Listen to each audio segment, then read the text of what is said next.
Let's welcome the people to another episode of Giant Fundamentals, the podcast dedicated to empowering men by tackling the vital issues of mental health. Been a minute. It's been a while. So, how's your mind? A minute, right?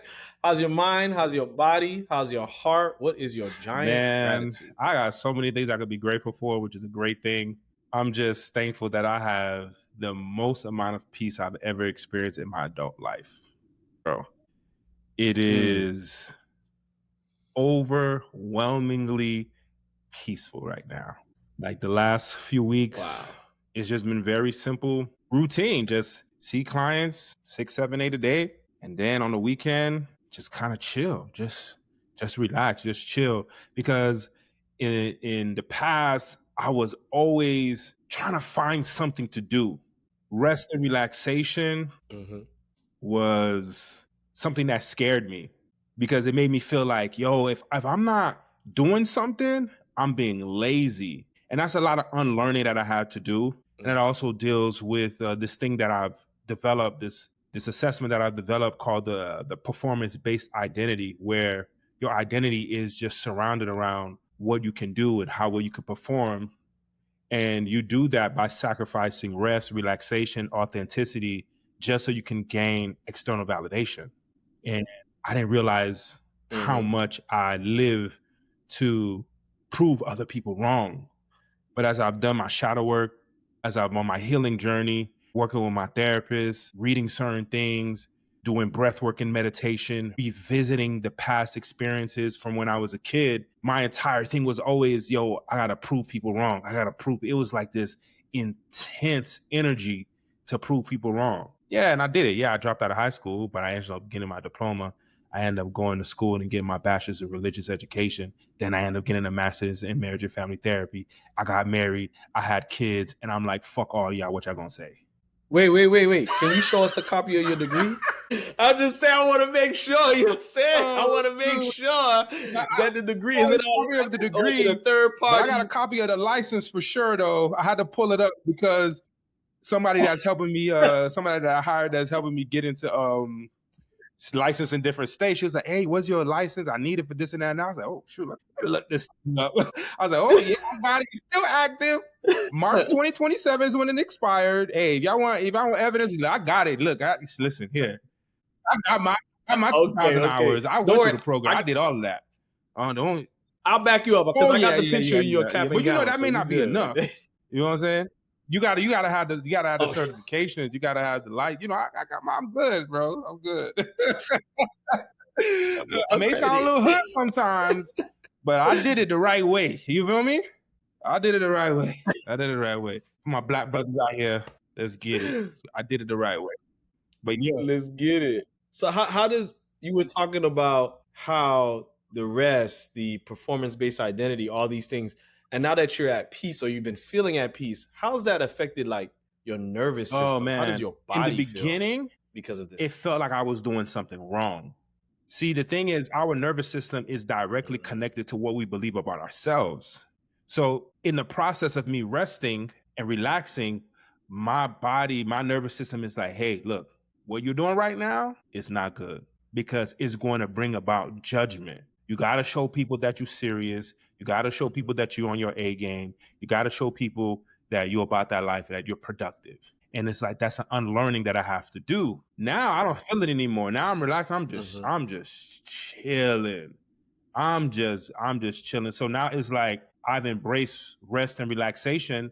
And what I've noticed is that I have more energy to do, not necessarily more things, but do things at a higher quality.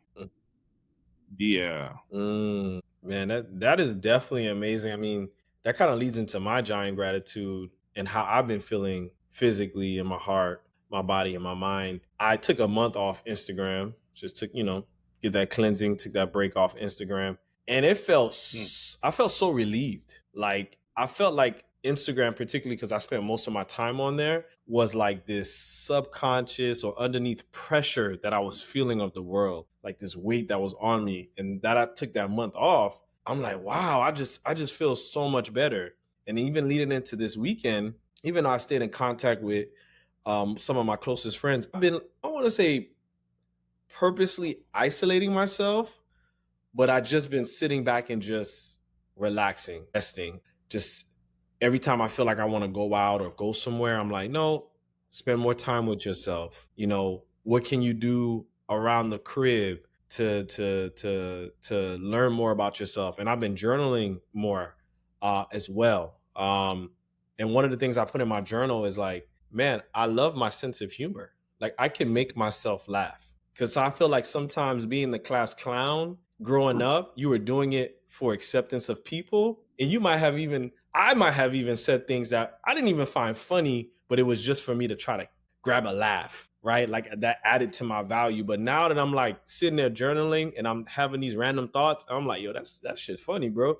And I'm writing it down and I'm like, what? Like I'm enjoying myself, by myself, So that's something that I've been feeling emotionally, mentally, physically. And I did have, speaking to another friend, I had a thought. And this is somewhat of a gratitude because I'm far removed from that thought process. So I'm grateful for it. But she said, shame dismantled the view of myself to the point that I couldn't believe I could attain this level of success internally. And that really stood out to me because I was like, wow. When she said that, I was like, wow. So this level of peace that she's feeling, even this level of peace that I'm feeling, this level of success internally, emotionally, I never thought was possible because of how much shame and guilt that I experienced in my Yeah, past that's life. deep. So Nah, that's any good. thoughts on that? When you're talking about sitting alone and like enjoying your company and being off social media, I was reading something and I think I sent it to you where it talked about boredom and how we completely erased boredom Mhm. from our lives. And boredom is actually the thing that strengthens the frontal cortex, the frontal lobe of our brains when sitting in boredom. And I'm like, you know what? That makes so much sense because when you're not doing anything, I don't know if you ever had this experience where, let's say, because I know you love doing yard work. Like when you're doing yard work, an idea will just pop in your mind out of nowhere. It's like a random thought, a random idea. It's like, whoa, like it's like so profound. Or when you're in the shower, maybe you've been thinking about something, trying to get a question answered, and then you're in the shower, and then boom, it just pops in your mind. Or when you're on a long drive and something just comes up because of boredom. Boredom actually exercises that frontal cortex of your brain. And if we would just sit in silence, literally meditate and just listen to our breaths and just be in the present, all the answers that we're looking for, we'll get them. Like so many people nowadays are so concerned about, oh, what is my purpose? Or what should I be doing for work? Or should I move here? Should I move there? And we don't recognize we can't get to those answers because life is so loud. You got social media, you Mhm. got work, you got family responsibilities, you got family issues and challenges. You're putting out fires so many different places and you never have time. Even when you do have time, you're on a drive, you get to a stoplight, you checking your phone to see who texts you. You're checking your phone to see what's on Instagram. We don't recognize that is in those small pockets of time that's where there's peace, that's Mhm. where there's revelation, that's where every single thing that we want and that we're looking for is there. But boredom has been completely xed out. Sitting alone and sitting by yourself is not something that people do. Like I just moved to this complex and there's a pond there. And for Mhm. those who follow me on Instagram, if you see, like I'm always posting in my stories, me feeding the ducks. Man, that is like one of the most Mhm. peaceful things. Cause I'm not in Miami anymore, so I don't got access to the beach like that. So I gotta find something else. So that pond, man, you see the ducks, the squirrels, these little white birds, Mhm. and I'm just feeding them, and I'm just watching. I'm like, whoa. There is a peace and a calm when you just sit in nothing. And I'm not on my phone or anything. I'm just literally like just present. And this is where Mhm. gratitude, appreciation, this is where every single thing that I need internally, I get it in those moments. But we're not willing to sit by ourselves anymore. We always have to be stimulated. It's funny you talk about my yard work. Man, I be solving the world's problems while I'm doing yard work, bro. I'm Superman. I'm saving the world from aliens. I got all the answers. You know what I mean? That's how I feel. Speaking about aliens, San Antonio. Spurs. You see how I did that right there, right? The Spurs, Wimby, the alien. What are your thoughts about NBA playoffs so far? Who do you think is going to win the We going to the chip? chip. We ain't gonna talk about Throwing a West little and James. East Conference. You going to the chip, straight to the chip. Well, they say the Western Conference is really the chip. Yeah, true. Nobody want to see them. Man, nobody want to see them. Like, be careful. We might lose a lot of viewers. You saying that? Oh, Those Knicks no. fans, I can't stand them. They're so annoying. Sorry, but yeah, the playoffs have been very interesting. And speaking of boredom and sitting alone, I was actually thinking about Wemby's run right now, and I'm like, I'm not gonna lie, this is looking eerily similar to when Duncan won his first chip. Is this Wemby's third year? And nobody, I mean, Tim Duncan it was a quiet run, but he won the chip. Like, he won it. It was very impressive. Yeah, he won it very early. So, I don't know. You know, I ain't gonna lie. It's a toss-up for me. I don't know, Spurs or OKC, because OKC, man, them boys are a well-fucking-oiled machine. It's like, yo, the beauty in how they play. You know how most teams, when their star player goes to the bench as a drop-off in points? No, they bump the score up when Shea sits down. It's crazy to me. I'm like, wow, they just got all these diamonds in the rough. All these diamonds. They're not in the rough anymore. They're on the biggest stage, so I don't know between those. I really don't know. I gotta see a couple of games. I don't know. I believe that the team that would beat OKC is San Antonio. Yes. Out of the West. I believe so. And I believe whoever comes out of that matchup will win the title. Now, on the East side, I feel like I like Cleveland to go to the finals if James Harden wasn't really James Harden, if he played more like Dwayne Wade. Point intended.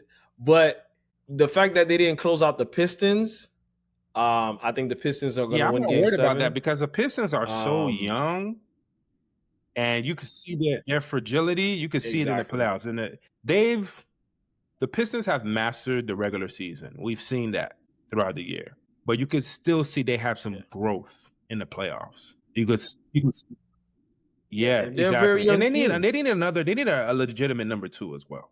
I agree, but they have more upside. No, they definitely have more upside. However, even with that, I wouldn't be surprised if Cleveland wins. To be honest with you, I feel like Cleveland will win tonight. I feel like Cleveland will win in experience. If they do win, the reason why I don't want Cleveland to win is because the Knicks is going to blow them out. I honestly feel like the Knicks will have it would be a better series. Even though the Knicks will still win, it would be a better series against Pistons because of their that word is not in my vocabulary. Yeah, but the way they play aggression on defense. But that's the thing. They haven't been playing that way during the playoffs, though. Yeah. That's the thing. That's what I'm saying. It's like literally when they say the playoffs is a different season, it's really true. They're playing extremely different, and the Knicks are playing extremely different too versus the regular season. I honestly would give Cleveland a better chance against the Knicks, and the only reason why I say that is because they have people that have been there before. As much as we want to get on Harden has played. He's been there before. Donovan Mitchell, he has never gotten to the conference finals, but he has been to several. He's played in a lot of big games in his career. People are underestimating Max Strus. Max Strus went to the finals with the Heat. So they have a few players there that kind of, that have been there before. And I don't know, as I'm looking at the posture of the Cleveland Cavaliers, as I'm looking at their energy, they look like a team that's on a mission. Maybe not to get to the finals, but at least to get to the Eastern Conference Finals. And I believe that they could challenge the Knicks, but ultimately, whoever comes out of that matchup between Cleveland and Pistons, I think the Knicks are going to go to the finals. I hate to say it, but to be unbiased, yeah, I think the Knicks will be the finals. I don't, I love Brunson. It's like I like the players on the team. I just don't like the Knicks. I just hate them. Yeah, we just yeah. Yeah, me too. I can't, but you made some great points about Cleveland. It was a few weeks ago. Julio was talking about, you like the Knicks. I was like, what? Jerry do not like them. What do you? Yeah, he's like, I'm oh, like, yo, I oh, said Jerry does not like the he Knicks, Julio. What are you saying? 'Cause I was like, I don't know what. he confused. I have text messages where we're arguing about OG, and I was like, OG's overrated. OG no Nobi, whatever his name is. Ananobi. What's his name? OG Ananobi. Yeah. So I don't know why he Yeah, I would don't know think where he that. got I that do from. I not was like. like, you He's sure? confusing me with Like, another nah, bro. like there's like 3 Jerrys at the barbershop, and we all light skinned. So he racial. Talk about racial. Let's get into the mental health music, bro. And I want to talk about Drake, the light skinned god. He dropped 3 albums this past Friday, unprecedented. Everybody thought it was just the Iceman, but he dropped Hibidi and Maid of Honor. And there's a lot of mixed reviews, of course. When you're the number one artist in the world, you're always gonna have some haters and some people that love you. But I want you to talk about the conflict that I see right now when it comes to people saying online that Drake is being immature and he's not being real mature in his music. He's still taking shots at Kendrick, LeBron, some of the people, DeMar DeRozan, his old record label, and the music is reflecting that, of course, with the lyrics. And just talk a little bit about that. I'll give you my stance really quickly. Is that this is what made Drake popular all these years. He's been an emotional artist. He knows how to create the vibe. He knows how to tap into that fun, immature part of your brain. So I'm just kind of shocked that people are realizing like this is who he is. Well, I want to ask you a question. You said he left his record label, but he's still with Young Money, though, right? No, so he's not with Young Money. He left Young Money. I would say he graduated. He was originally signed with Young Money. Then he did his own OVO with the same Universal record label. I thought Young OVO Money was was under with Young Money Universal too. No. So it's a separate. It's like I'm. How can I explain it? It's like I'm giving you you sign with me, but you can still do your own thing under me, and then eventually when you make your own money, you'll have your own. Yeah, platform. I get that. I thought it was just. So it's not an umbrella as. Correct. It's not like saying Young Money owns OVO. It's just that I signed you, Drake, as the artist, and because you're the artist and you want to start your own record label, we kind of give you that the advertisement to say, hey, OVO's under Young Money, but we don't necessarily own I know that. OVO. But is he not under? You get what I'm saying? Under Young Money? No. So because you're thinking like, oh, Young Money owns OVO. I'm not thinking that he owns it, but I know that there's like for example, there is what's that other? There's Interscope, there's Aftermath, there's Shady Records, and then there's G Unit. That's how I thought it was. I thought it was like Universal, Cash Money, Young Money, OVO Records. It is, but they're not owned. That's the generational thing, but they're not owned by that. G Unit could do his own thing without Shady Aftermath or Interscope. Now, if I want to fund a project, I will go to Interscope to get that money. Because G Unit may not have all the money. So that's what Universal is to Cash Money in general. Universal is the producer of the funds. So Drake has become his own conglomerate where now he don't have to go through Cash Money or Young Money. He just works for Universal. You get what I'm saying? So now he's done with all of that. So he's not on Universal. Oh, he's on his own. He's independent. He's complete. He fulfilled his contract. Yeah, he had 3 more albums he had to do under contractual obligation. And he dropped all 3 on Friday. Because I was like, why are you going to drop so much music? That's a lot. I mean, I'm pretty sure that's part of it. Yeah. So it's a power move. So he's totally done. So right now he's a free agent. He could sign with anybody. Or he could do his own thing. He's unrestricted free agent, bro. I mean, as I look at the Drake situation and what people are saying, it's the same thing that people were saying about J. Cole, though, when he dropped his album. It's the same exact thing. People recycle the same old. What was saying? J. Cole, same old J. Cole. Now people are saying, Drake needs to grow up. It's like, if it ain't broke, don't fix it. It's natural to who you are as a person, and it's actually working. So why would you change it? See, that's why a lot of people struggle in life, because people don't know who they are. They don't know what their specialty is. That's why they struggle so much. You sit there and try to find this, find that, find this, find that for success. But if you really tap into who you are, that who you are is the success. That's what Drake is. Like you said, he's an emotional dude. He's a party fun guy. why you gonna change that up? It's working. It worked. Mhm. Originally dropped in what? It was 2007? Yeah, that time 2008, period 2009, yeah. is 2026. So we're talking about we're Yeah. going on 20 years. Why am I change something Yeah. up that's been working for 20 years? It's the same thing people say about Tyler Perry movies. Well, Tyler Perry always doing the same thing over and over and over. Dog, it made a nigga a billionaire. Why you gonna change? See, Mhm. so the way I see it is Drake is someone, as much as people want to say he's all in his feelings and he lost the beef, even though I don't really think he lost as much as people want to act like. They were going like literally song for song. They're overstating that how much Kendrick beat him, but that's a whole nother thing in itself. Even though people are saying all these things about him and Right. oh, he's insecure or whatever, he's actually securing himself to continue doing what he's doing. And to pretty much have everyone turn on him. That's what it seems like. Yeah, you got Ross, you Right. got LeBron, you got DeMar DeRozan, you got Westbrook. You got so many people that, essentially chose a side, and he just still doing his thing. So for me, that's Mhm. being secure in you, who you are. I think we mistake being secure in yourself as a person versus having flaws. Drake has flaws because we all do, Mm. but that doesn't mean he's insecure. There's a difference there. Mm. That's a good point. And you brought up a great point with the J. Cole comparison, because that first 2-3 days, everybody was saying thing about J. Cole. And as they kept listening to the album, now he's the greatest of all time.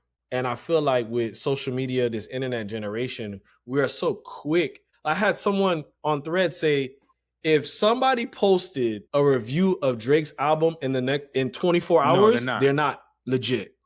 There's no way you There's can so digest. much he's saying in just one song. How can you be able to give a definitive critique? Like, how could it be substantial?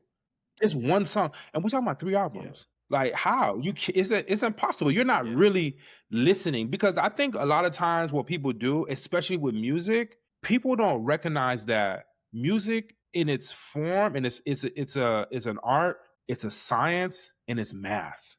It's all those 3 things. And Mm. some artists, they lean more towards the science of it. Some artists lean more towards the art of it. Some science do the math. Some artists can do all 3. So when you have all those 3 different components in music, Mhm. as someone that's a consumer, I have to also be able to be engaged with the music in a way where I understand it's a science, it's an art, it's a math. Because when you're engaged with it in that way, Yeah. you're actually looking for things in the songs. You're looking for things in the music. That's why for me, I would listen to one song 20 times in a row.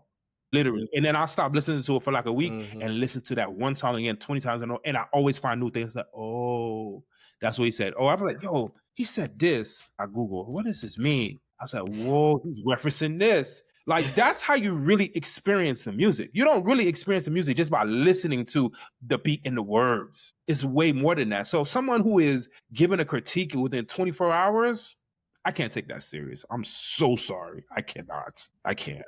Yeah. And that's the reason why I don't have one song for us to dissect today, because it was a lot. Because I like to listen to it all the way through. Then I like to be in a different mode and setting and then listen to Yeah. it again.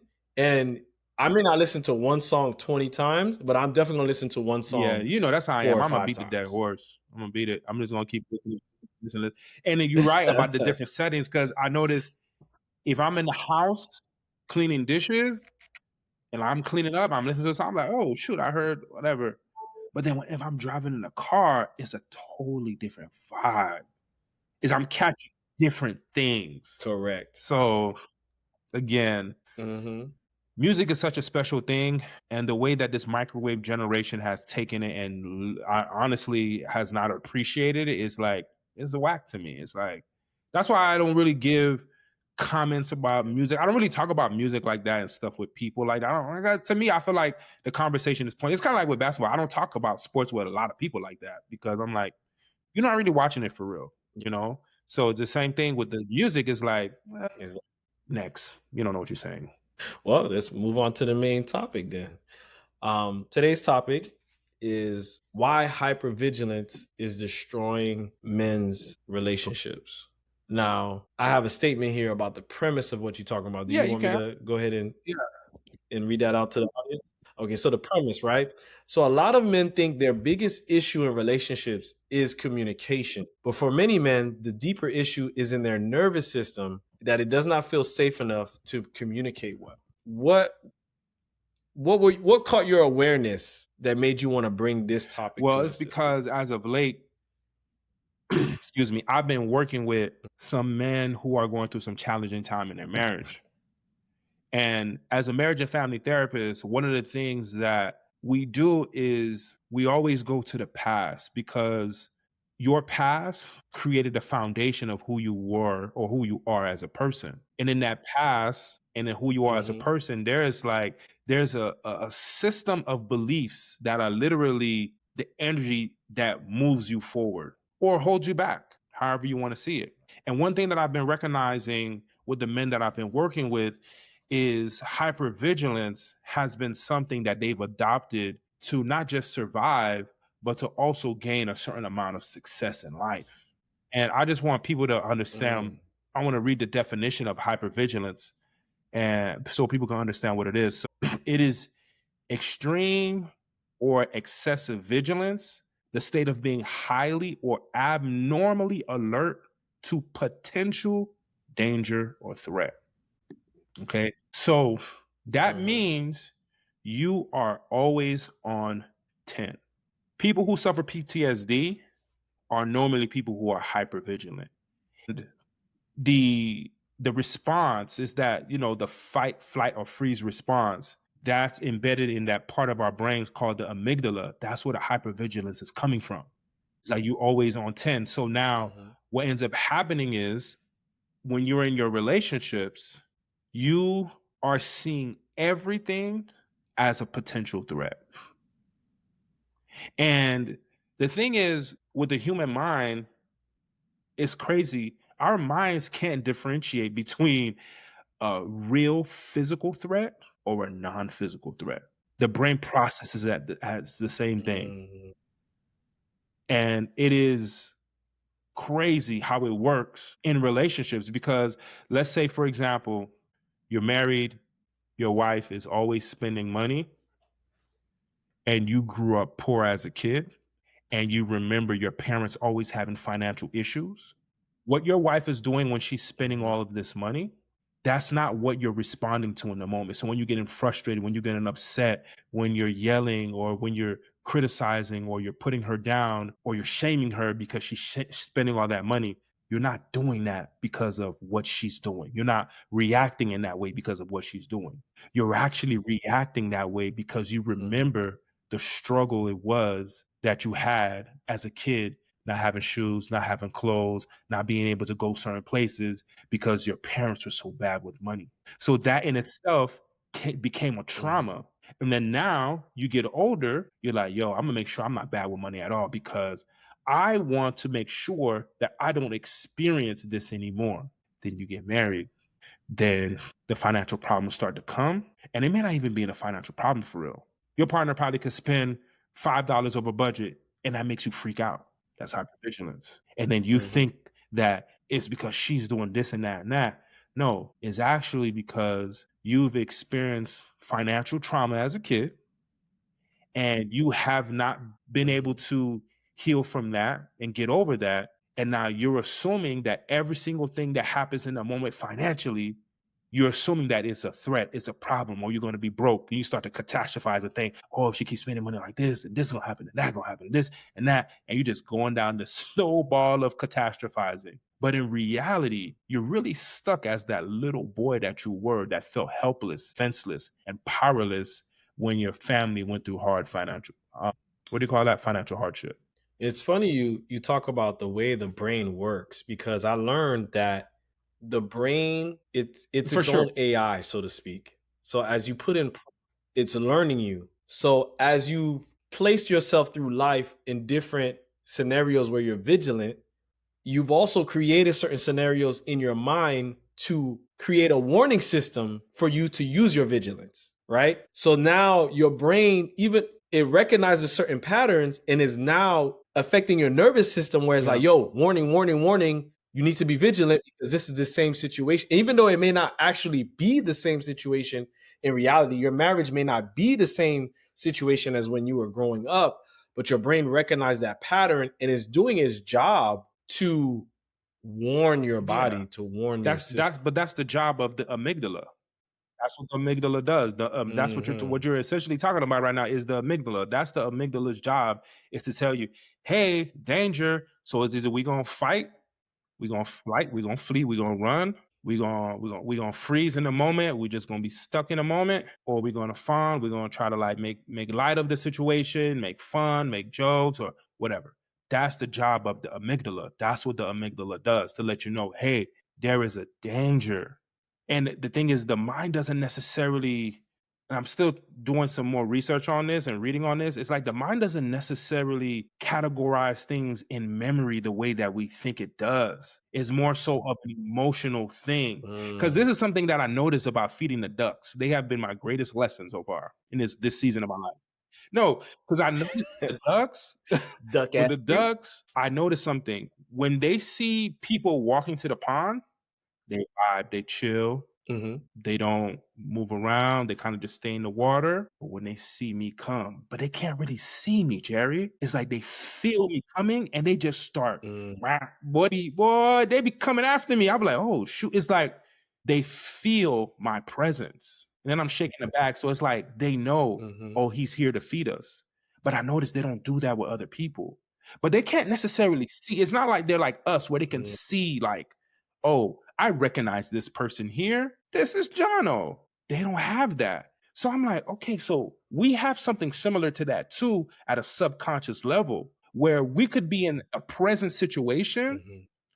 and the present situation can oppose or it could have some potential danger. I would use potential because, bro, we be thinking that there's danger. There's not danger there for real. It's just that our Yeah. brains has like, I don't know, it's like this weird energetic sensor that if something slightly reminds us of a trauma that happened in the past, is like, boom, like, nope, this is what's happening. And we will swear up and down, like, no, this is real.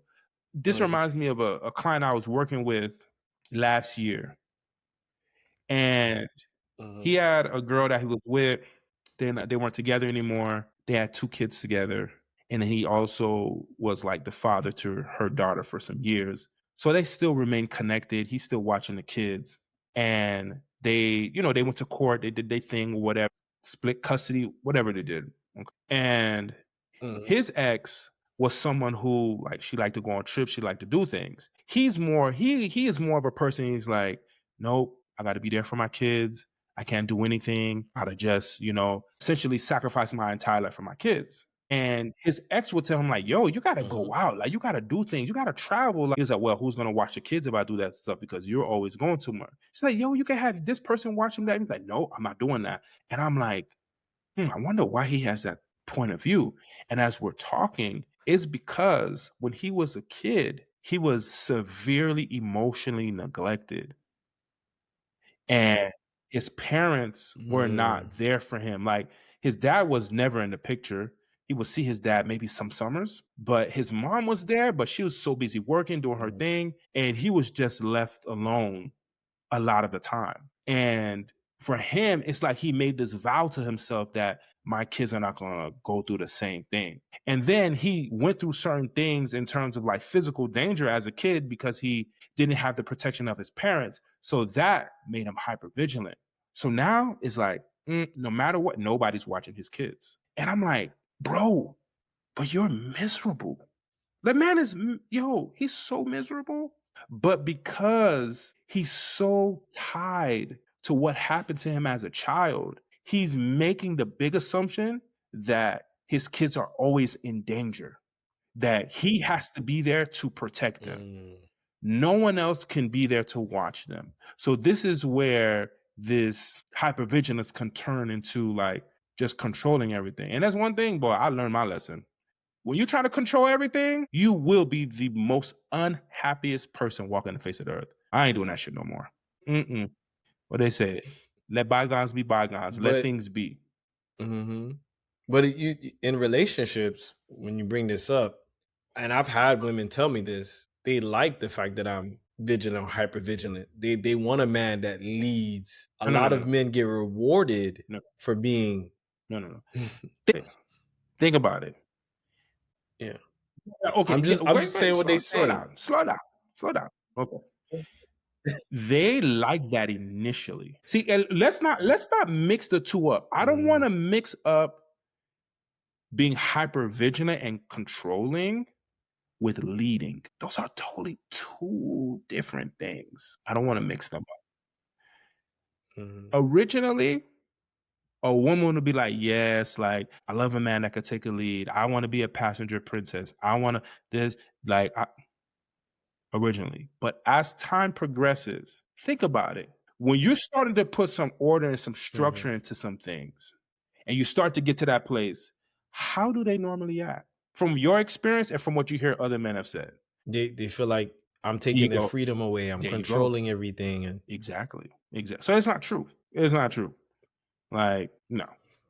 Initially, because you don't have much experience with that person. I hear that normally when you don't have like a history with that partner, they like it. They're like, oh, okay, you're doing this, you're doing that. But over time, where your lives have to like sync more and you're making decisions together and you're playing that role, like, no, I don't think that's wise because they're going to push back on it. That's just how it is. But I do want to go back to the hypervigilance control versus leading.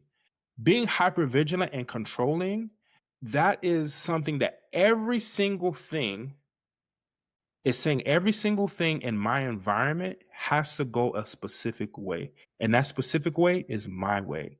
And the reason why it has to go this way is because I don't know how to feel safe enough within myself that if things on the outside are not lined up in the way that I expect them to be, I don't believe internally I'm strong enough and I feel safe enough within myself to be able to deal with what's going on the outside.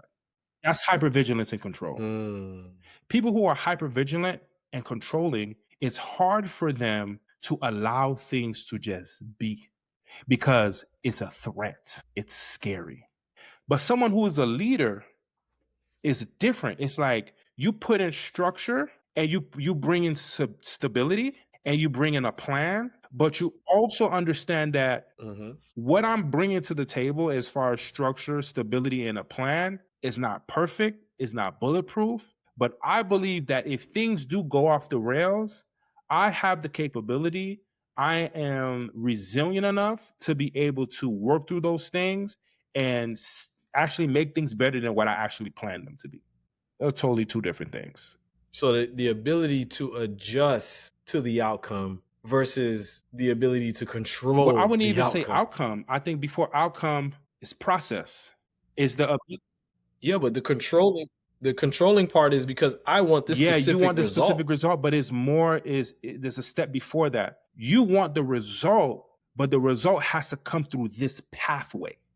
That's the thing. The pathway, the process has to look a certain way in order for me to feel safe, in order for me to think that I'm going to get that desired outcome. That's what it is. Because the thing is, you want to feel safe. And the thing, when it comes to being hyper vigilant, you never feel safe. And the thing about, and I'll say this first point is hypervigilance literally makes us read threat where there may only be emotion. It make read threat, like we're seeing threat, we're seeing a threat, right? We're literally subconsciously and sometimes sometimes consciously as well. We are scanning for threat. We think there's a threat in the room, and there's actually nothing going on at all. Like the Terminator. Exactly. No, it's true because when I walk into a new spot, like even when I was dating this girl and we would walk into a new lounge or a new club, and I would for the first like 25 minutes, my figgy is D. Like I'm serious. Cause I'm like, as a new I don't know nobody, I don't know the bouncer, I don't know the DJ. I'm just scanning. And she's like, what's wrong with you? I'm trying to have fun. Like, I'm like, hey, relax. Control yourself. Like, give me a couple minutes because I'm reading all the threats, like you said. And then once I see my exits, Yeah. then I can vibe. And yeah, man. in relationships, the way that thing shows up, it's like many men are not just responding to what their wives or their partner have said. They're literally just responding to what their Mhm. nervous system believes, keyword believes, is about to happen. So a shift in Yeah. tone, a shift in facial expression. You're in the environment, you're just kind of looking around, or even if you're in conflict with your partner, that's which is a big one. Is like the way she says something, the way she may not say something, the way she may look, or if it's text, if you say, yeah, I can't do that today, I can't do that right now, and there's like a 10, 15, 20-minute delay in her responding, you're starting to overthink. The hypervigilance coming up is like, and you start to over explain, well, yeah, the reason why I can't do it is because, you know what I'm saying? So all of this here in a relationship is you signaling what you're believing in those situations is she's about to reject me, or she's about to disrespect me, Mm, or she's trying to control me, mhm, or this is about to turn into a fight, or I need to defend myself before I get hurt. mhm. You see, the deeper issue is that the man, us as men, a lot of times we're not fully present in the current moment because our bodies are literally scanning for danger based off past experiences. And this comes from childhood instability, emotional neglect, experienced betrayal, excessive amount of criticism, judgment, abandonment, chaotic environments, or previous relational wounds. Like you, yo, it's funny, but it's not funny. When you would talk about your dad and how when he Yeah. would come home and you will make sure that you'll turn off the TV real fast and he'll come check the television to see it. It's like, that's a real like Yeah. when you grow older, what do you think is happening when you're having some sort of interaction with your spouse or interaction with your kids? It's those experiences right there that literally has your amygdala always on. You never feel safe. It's funny you bring that up because if I ask my kids what they did today, and if they don't give me like a full report, or if I feel like they didn't do anything today, it's like they wasted the day. Like you wasted your like you didn't do nothing. Like you just I tell my son like, did you even wash your balls today? Like you know what I'm saying, bruh? It's like it and I don't. It's like I can't control it. It's like you said, it's in me. It's because of my environment. Because when I was little, you had to look like you were busy when he came home, and you couldn't be on the TV. You had to be like doing homework, playing the piano, reading your Bible, washing dishes. Like you need to look productive. And even though I'm trying to raise my kids differently than what I was raised, it's still in me. Where it's like even in Yeah. my question asking, I'm trying to see if how detailed can they be for me to be okay with Yeah. what their And you day see, looked like. a man would say, well, I got to teach my kids how to be disciplined and responsible. And here's the thing to that: a hypervigilant man often thinks he's wise, he often thinks he's discerning or being protective, but sometimes he's reacting to old pain in a present relationship. Because I've heard Mm. it so many times. Well, yeah, I got to teach him this and I got to teach him that. It's like, yeah, you're right. You do have to teach them those things. But you do know you also have to teach them how to be human, right? You do have to teach them how to relax and enjoy life, right? You do know you have to teach them that. You have to be able to model that. It can't always be go, go, go, do, do, do, do, do. It's like, no. I had a client of mine and he has a teenage son, and he doesn't like the relationship that he has with his son. And I was like, so what's your interaction with Mm. him normally like? Essentially, he tells me that, he's always telling his son to do this and to do that and do this, clean his room and to do that. So I said, well, if that's always the interaction with your son, what would make him want to talk to you? What would make him want to confide with you? What would make him want to be around you? Like, that's always the interaction from what you're telling me. And I told him, yo, switch it up. Switch it up. If he doesn't clean his room and you told him to clean his room, go be like, hey, what's going on? Like, I know you had a long day. Try to put yourself in his shoes. Remember when you were a kid. Because a lot of times what happened to us as fathers, we forget how it was to be a kid. We forgot the challenging things that we experienced as a kid. And maybe we didn't forget, but now that we're adults, we just look at those things as if those are not real challenges. Like when you're not accepted in a friend Yeah. group, that's a big challenge. that's an identity shifting experience. That's a make or break situation for your identity. The peer pressure, or a girl that just Yeah. rejected you, that doesn't like you. Like those sorts of things are real issues for a 13, 14, 15-year-old that has no clue where life is going for them. But when we get up here as adults and we've passed that stage and we have bills, we have aging parents, we just automatically think that, oh, what our kids are going through is nothing. You should be doing X, Y, and Z. And that's where that generational gap happens. This is where that disconnect is. So I told him, I was like, look, there's a disconnect here. So if he doesn't clean his room or whatever, one thing you can do is just go to him and be like, yo, I see you didn't clean your room. You want me to help you out? But he's like, nah, but I got all these other things that I'm doing. I say, I get it. But what do you want in your relationship with your son? You want more connectivity? You want him to open up to you more? This is an opportunity for him to see that, like, you're on his side. You're not just telling him, you're not just a warden telling him what to do. And I said, in that time, this is time to like foster communication, like have open dialogue. Maybe he has a video game. You're like, oh, what's this video game? Like, oh man, I used to play this when I was a kid. They still have this? That's a moment to connect. Yo, he said he did that thing. And he's like, just in a week, he said his son started talking to him about stuff that he never spoke to him about before. Just in a week. Wow. Just in a week. You know what's funny about when you're talking about this hypervigilance and the emotions in our relationships? When I was hypervigilant, I never felt like I had time. Yeah. There was never enough time.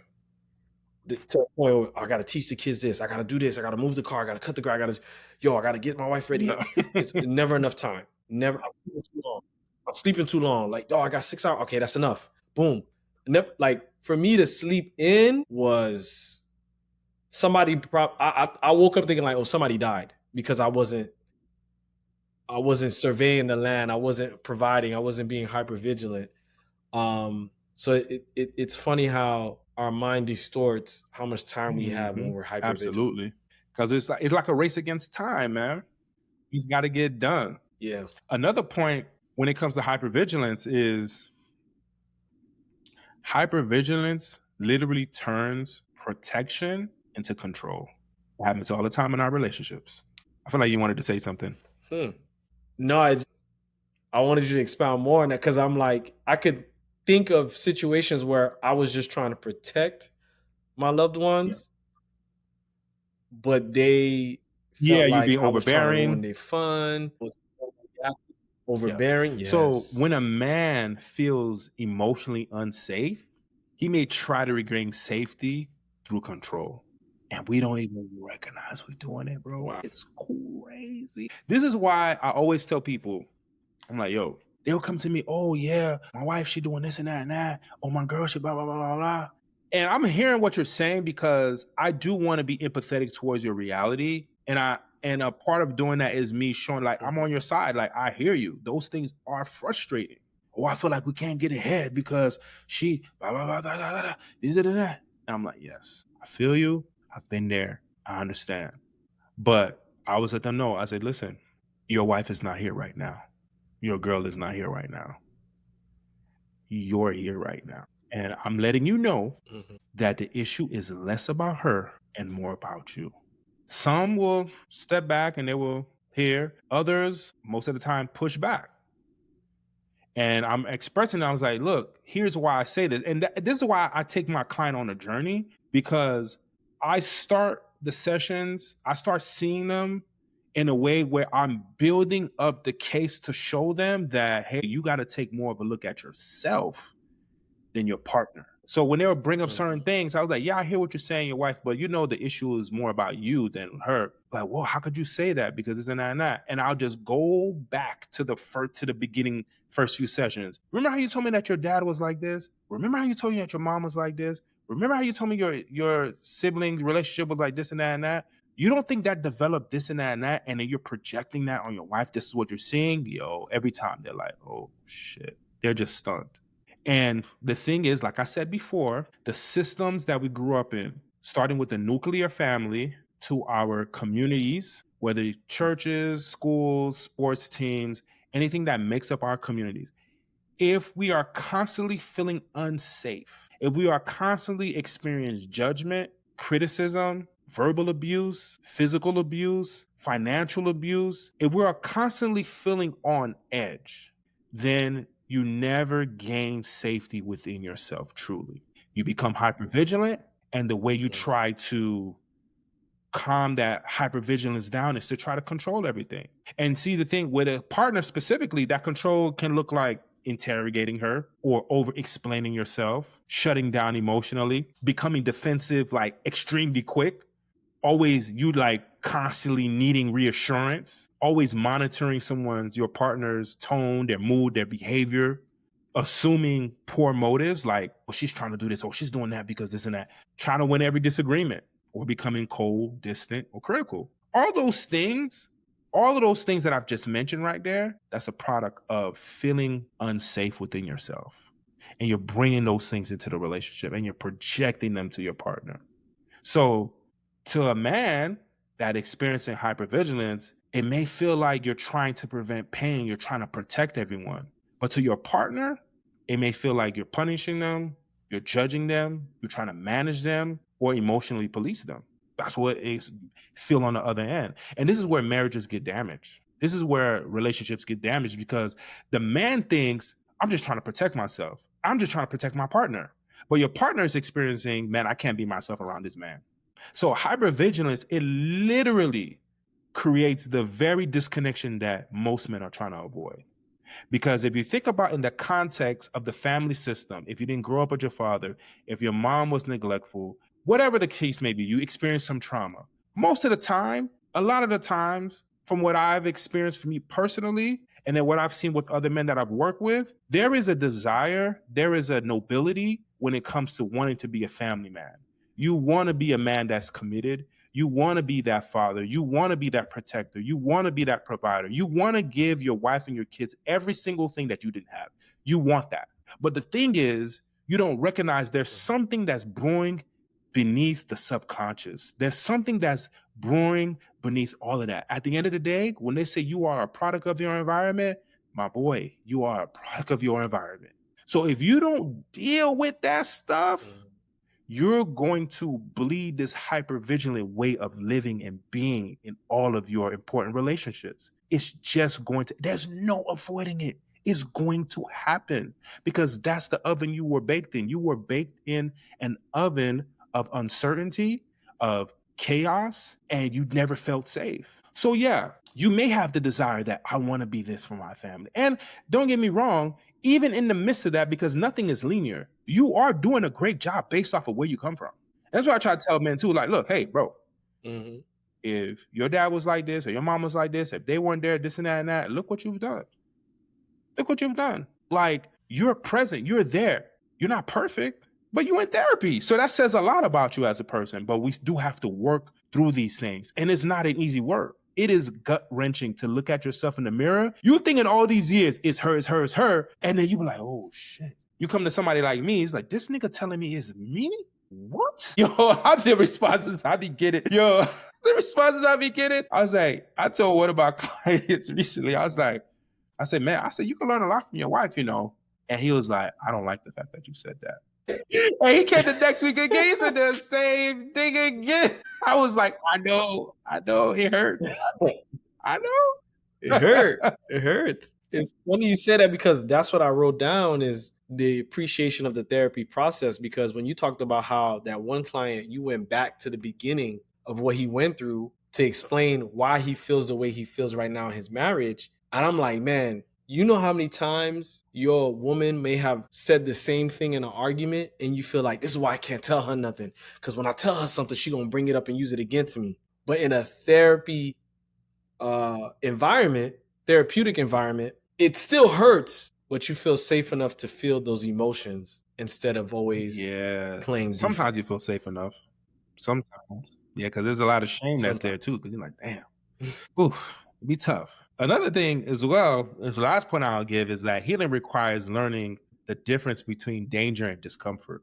Because a major part of growth for men is learning that distinction. See, danger, it means something is actually unsafe. Like, we're not safe right now. Versus discomfort means something is emotionally activating. Like, I feel uncomfortable right now. And to be able to differentiate the difference between feeling discomfort and knowing when you're in actual danger is major. Because a lot of us men, we confuse the two. Like, for example, you may think that your wife being upset with you, instead of you looking at that as just feeling the discomfort of that, you look at it as a danger. And then you try to overcompensate. Yeah. Or you may have a hard conversation and you may feel as if it's danger because there's disrespect there, or you may assume that there's disrespect, but it's not. Or even just having a difference of opinion. You may take that as a rejection, and it's really not rejection. Or when your partner puts a boundary in place, you may see that as abandonment, which is danger. You see, these things right here, they're very subtle. But you see, when your amygdala is always activated, when you're always on 10, you're hyper vigilant, you're not able to differentiate between a real danger and just being uncomfortable. So let me ask you, from a therapist standpoint, I'm having an argument or a disagreement with my wife or my girlfriend, and we can't get on the same page. So then she creates a boundary. From my perspective, I feel like the boundary is more about protection. It's more of a wall to keep me from being close to her. And personally, I don't like the fact that she created this boundary without us even having a conversation. She just, we're going to do it this way, or this is the way I want to do it. So is it fair for me to feel the way I feel? Like, is it fair? And because my thought process is I want to have a conversation about this and we create a plan together that we could both win from. Right now, I feel like I lost and you won based on your protection. Well, first and foremost, it's always fair to feel however you feel. The reason why a lot of us as men, we're so disconnected, we having so many issues in our relationships is because we don't give ourselves the permission to feel. Feeling what you feel is always important. You have to do that. Now, there's a difference between feeling and allowing, or feeling your feeling or feelings and allowing those feelings to be the roadmap to where you go next. There's a big difference there. Like, feel your feelings, and yeah, you may feel this and that and that, but I always say that your feelings are like the check engine light in the car. Your feelings are just telling you, hey, there's something wrong here. I need you to pop the hood.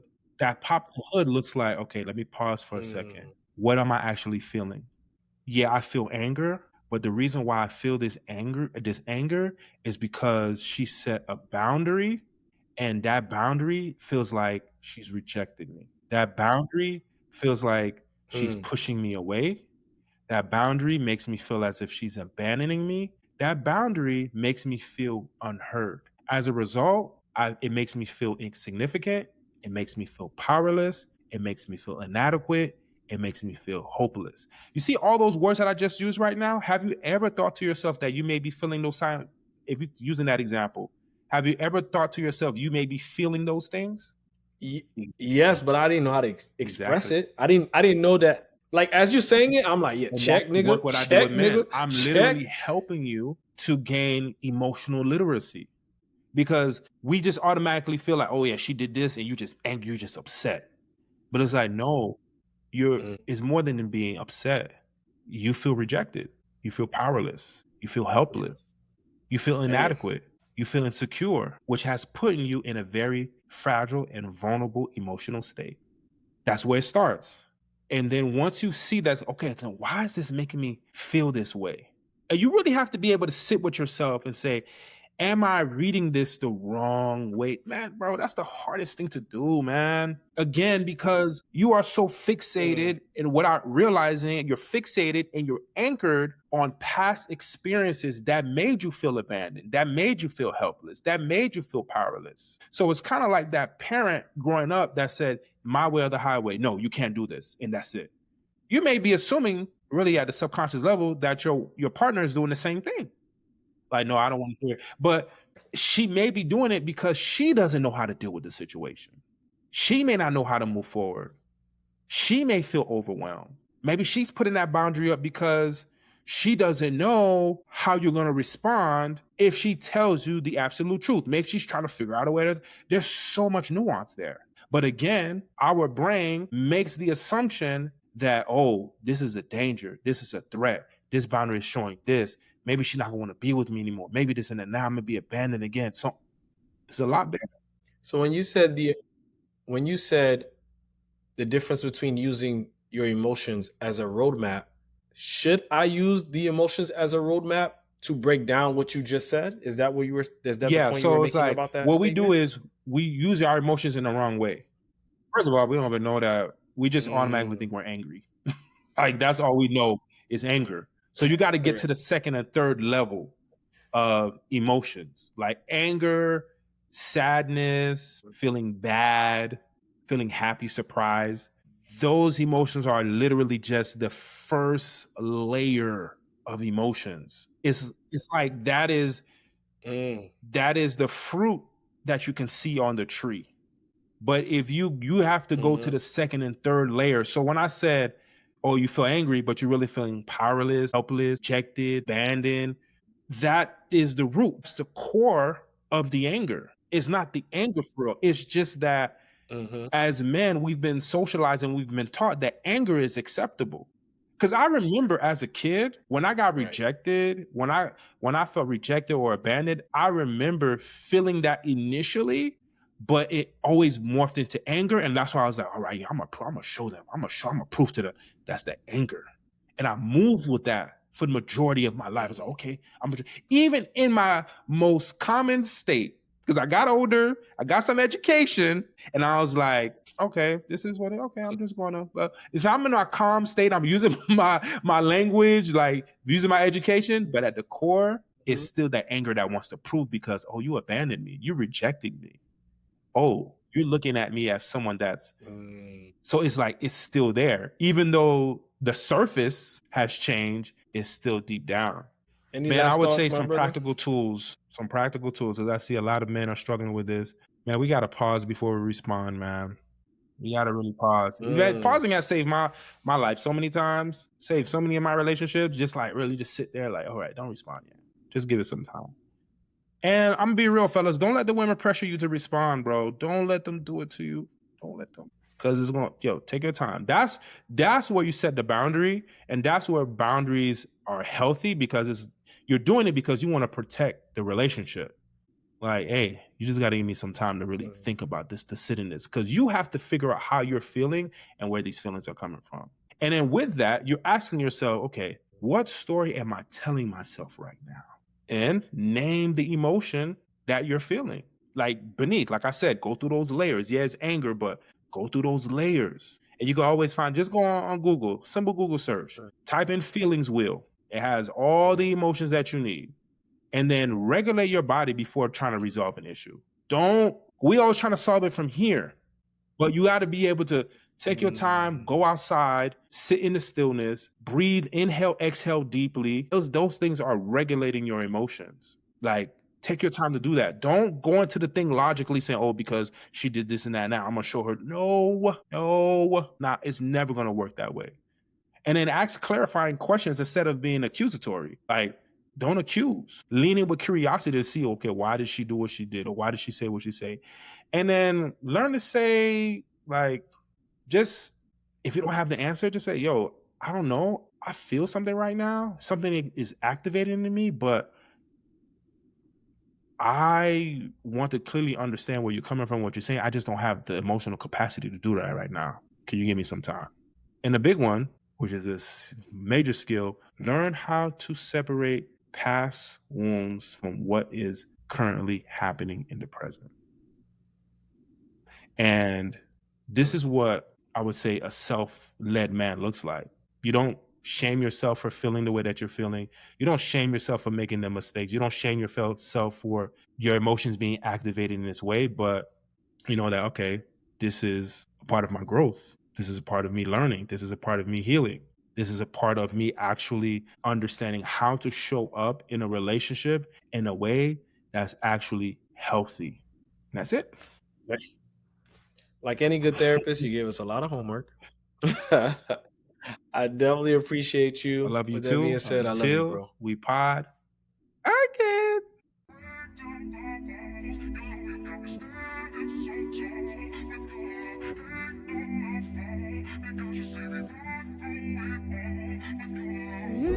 It's my time to heal. On my path to feel.